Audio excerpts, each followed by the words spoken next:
तो बीजेपी महासचिव अरुण सिंह ने बताया कि कौन कौन से वो मुद्दे होंगे जिन पर आज इस बैठक में समीक्षा होगी, चर्चा होगी। इस बड़ी खबर पर और चर्चा के लिए, जानकारी के लिए रुख करूंगी अपने सहयोगियों का। अशोक सिंघल मेरे साथ जुड़ रहे हैं, साथ ही राहुल श्रीवास्तव भी मेरे साथ जुड़ गए हैं।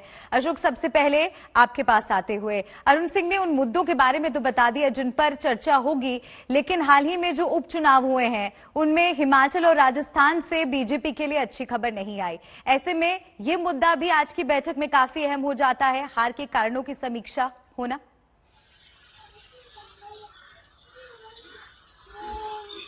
बिल्कुल, देखिए आगे की रणनीति, आगे जो 5 राज्यों के चुनाव होने हैं उस पर समीक्षा की जाएगी और जो हार हुई है उस पर चर्चा की जाएगी कि क्या वजह रही, आगे कैसे बढ़ना होगा। जो आगे 5 राज्यों के चुनाव हैं उस पर रणनीति बनाई जाएगी कि नए सहयोगी कौन हो सकते हैं, क्या वहां पे स्थितियां हैं। तमाम चीजों का आंकलन करने के बाद आगे बढ़ेगी पार्टी। लेकिन खास बात यह कि 2 साल के बाद ये पार्टी की राष्ट्रीय कार्यकारिणी की बैठक हो रही है और यूं कहें तो नड्डा के अध्यक्ष बनने के बाद ये पहली राष्ट्रीय कार्यकारिणी की बैठक है, क्योंकि कोरोना महामारी आ गई थी बीच में, जिस वजह से ये बैठक नहीं हो पाई थी।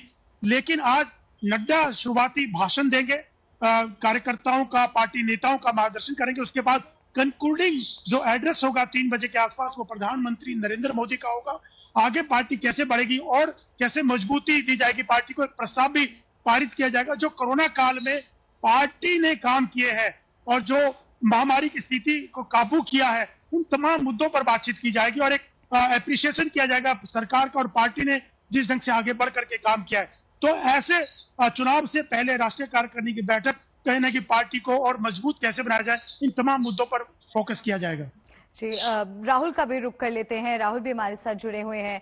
राहुल, उत्तर प्रदेश की अगर बात की जाए तो उत्तर प्रदेश में जो चुनाव होने वाले हैं उन पर भी भारतीय जनता पार्टी की नजर है और पार्टी पूरी कोशिश कर रही है कि एक बार फिर से जीत दर्ज की जाए और अपना ही रिकॉर्ड तोड़ा जाए। क्या लग रहा है कि उत्तर प्रदेश को लेकर क्या तैयारी, क्या रणनीति बन सकती है?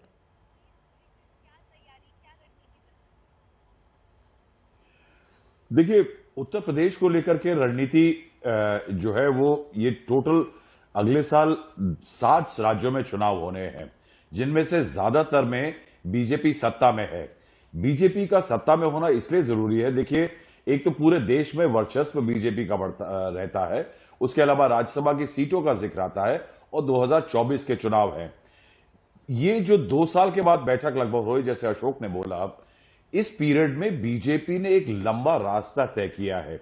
देखिए, इसके बीच में कोरोना महामारी आई है, जिसमें तमाम त्रासदियों के कारण बीजेपी और बीजेपी सरकारों के खिलाफ काफी एंटी इनकम्बेंसी जनता में नाराजगी पैदा हुई। इसके अलावा एक पीरियड ऐसा आया जिसमें सरकार काफी विफल दिखाई दी, सरकारें विफल दिखाई दी, प्रधानमंत्री नरेंद्र मोदी आगे बढ़े और उसके बाद एक पीरियड आया जिसमें देखिए राम मंदिर का निर्माण है, अभी आपने देखा कि केदारनाथ धाम में मंदिर का निर्माण है, 100 करोड़ वैक्सीनेशन है, प्रधानमंत्री के कुछ विदेश दौरे हैं। तो एक लंबा रास्ता जो तय किया है, जिसमें सरकार, केंद्र सरकार के अचीवमेंट है, नरेंद्र मोदी की पॉपुलैरिटी है, लेकिन पार्टी के लिए परेशानियां हैं। ये जो गैप है, इसको कैसे क्लोज किया जाए जिससे कि चुनावों में बेहतरी हो सके, ये एक बड़ा अटेम्प्ट रहेगा। पूरे देश के बीजेपी के कार्यकर्ताओं के लिए आने वाले कुछ महीनों के लिए चुनावों से पहले एक मैसेज, जिसे कहेंगे कि मुगली घुट्टी जो होती है, वो एक दी जाएगी कि आगे कार्यकर्ता क्या मैसेज लेके जमीन पे जाएगा। जो हार हुई है उसको कैसे ठीक किया जाए, जो जीत हो सकती है उसको कैसे बेहतर किया जाए। अशोक जी, एक बार फिर से आपके पास आते हुए, जो सरकार को इस वक्त परेशान करने वाले मुद्दे 2 सामने नजर आ रहे हैं। एक तो जिस तरह से तेल के दामों में बढ़ोतरी हो रही है, दूसरा किसान आंदोलन लगातार बढ़ता जा रहा है आगे। इन मुद्दों को लेकर भी क्या आज मंथन होगा?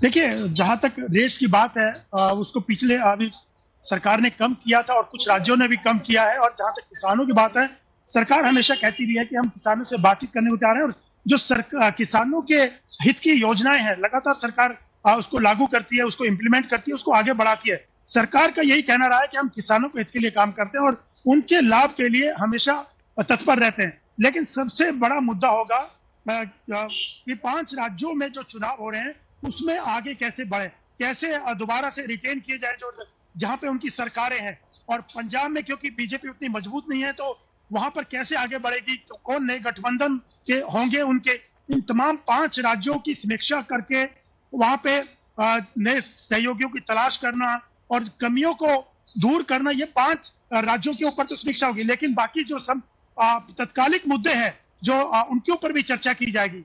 और दूसरा मैं आपको बता दूं, एक प्रस्ताव पारित किया जाएगा जो पहले भी मैं बताया था कोरोना को लेकर के, और एक राजनीतिक प्रस्ताव, उसमें सरकार की तारीफ की जाएगी कैसे कोरोना महामारी को टैकल किया गया और जो वैक्सीनेशन किया गया, बड़े लेवल पे वैक्सीनेशन किया, 100 करोड़ से ज्यादा वैक्सीनेट किया गया है, वैक्सीनेशन किया गया है, इन तमाम मुद्दों पे बातचीत होगी। लेकिन तमाम प्रोटोकॉल का पालन करते हुए तमाम राज्यों के जो नेता थे और जो कार्यकारिणी के सदस्य थे उनको राज्यों में ही वीडियो कॉन्फ्रेंस के साथ जुड़ेंगे